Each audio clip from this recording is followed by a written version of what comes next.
Welcome to Nerd Heaven. Today we're talking about Zack Snyder's Justice League. Well, it's here. It has been released, finally. And what a movie it is. It was awesome. This was the movie that we should have gotten all along. The first thing you'll notice in the differences with this is the aspect ratio. If you've been following this movie for a while, you'll know that Zack Snyder wanted to use a square 4x3 frame, because superheroes are taller than they are wider, and you just get more of the sense of that heroic kind of pose with that aspect ratio. Plus, he wanted to fit it specifically for the IMAX big screen. At first, that seemed a little bit weird, watching it that way at home. You know, you got this big TV, but it's just this 4x3 square in the middle of the screen. But very quickly, it just became the way the movie was, and I just got used to it. The beginning of this film was very different. Gone is the mustache Superman talking on some kid's mobile phone. Now, we have a beginning here that ties us very directly into the ending of Batman vs. Superman. And it's very emotional, it's extremely well done, and it triggers the plot, basically. It was a fantastic beginning. I really liked it. Another thing you'll notice right up front is the music score.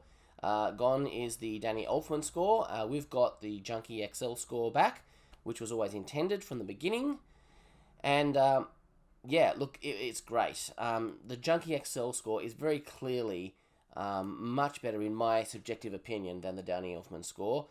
Danny Elfman has done lots of good things, but the score he made for Justice League, it didn't fit the kind of movie that, well, certainly the movie that we wanted it to be. So yeah, the Junkie XL score is powerful, it's emotional, it's gut-wrenching.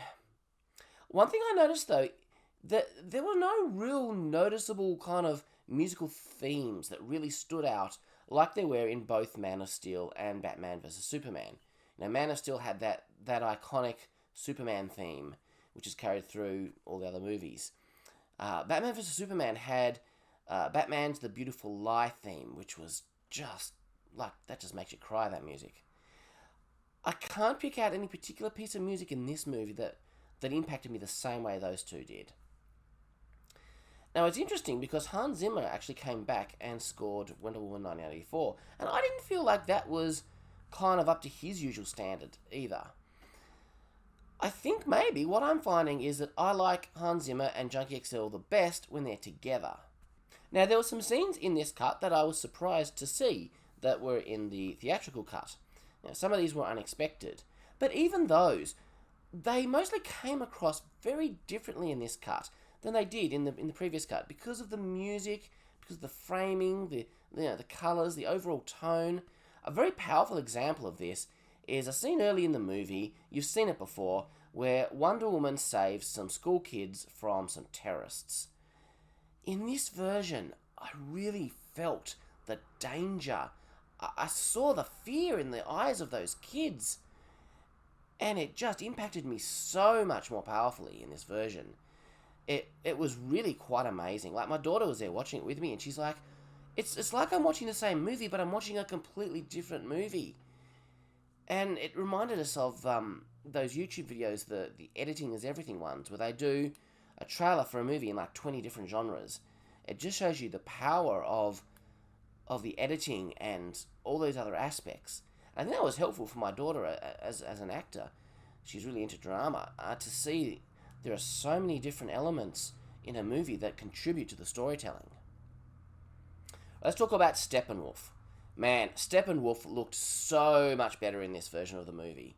It was awesome. He looked so much more alien.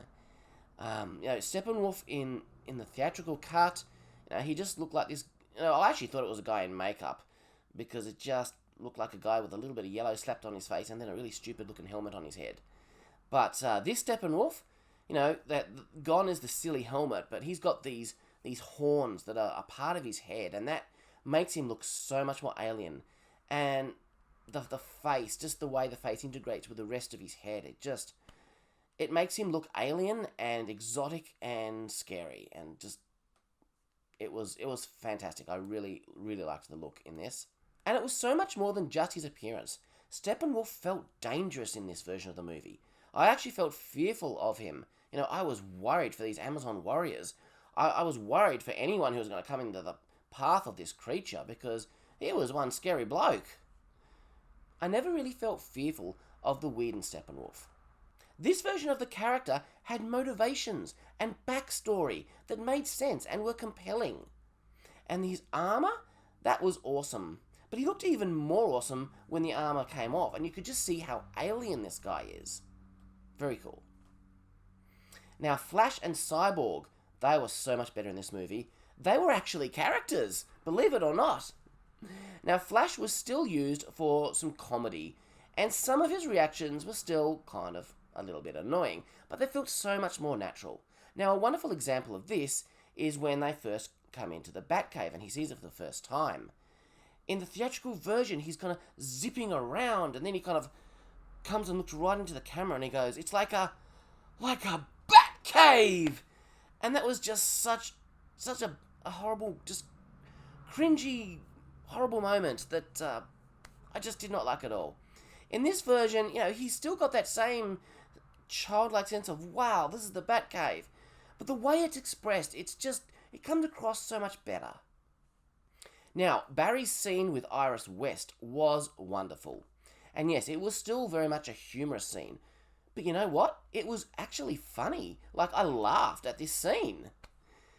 And I'll tell you what, the way Iris looks at Barry, so there's this moment where she's outside, he's inside a building, and they're looking at each other through the glass. And yeah, you know that Barry is going to be kind of hooked by her, that he's going to be attracted to and eventually in love with Iris West.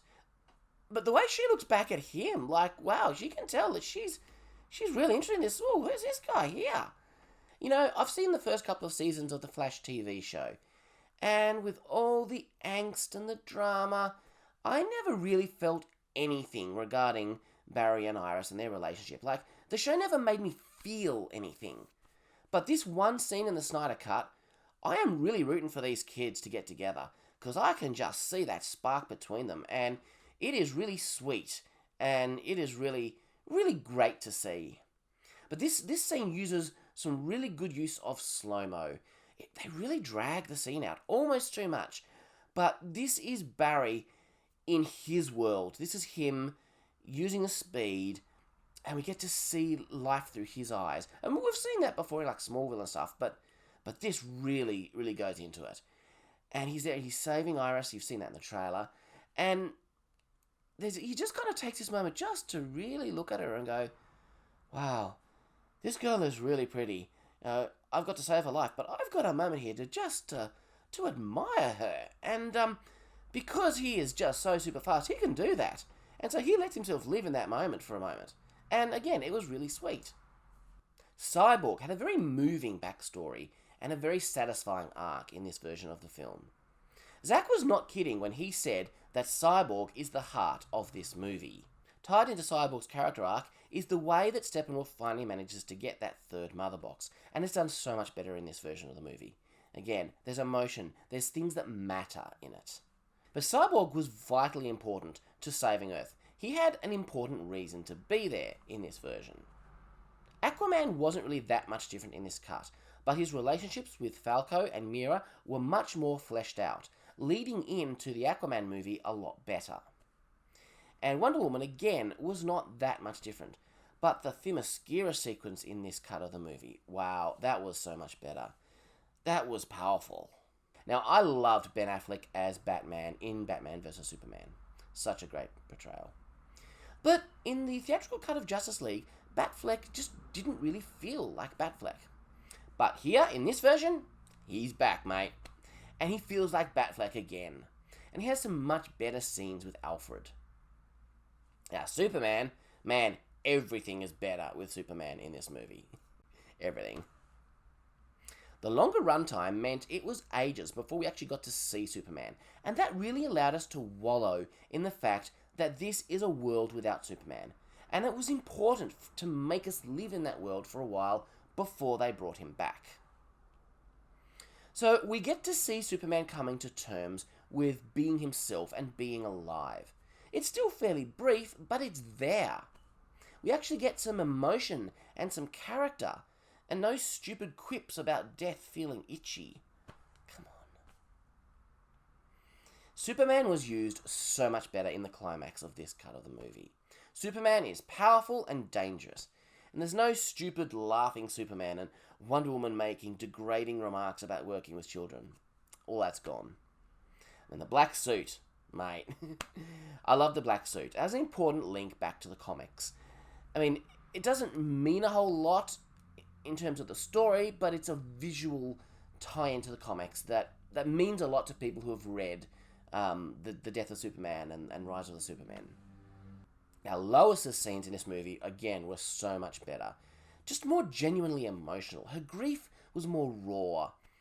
Oh, there was a scene right at the beginning. It involves a coffee cup, and that really moved me. I loved that.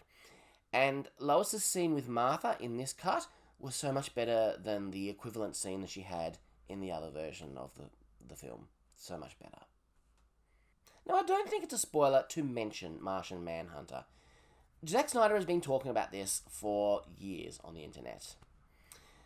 This character does appear fairly briefly in this movie. He has one meaningful scene, which was meaningful, and there's another little appearance in the epilogue.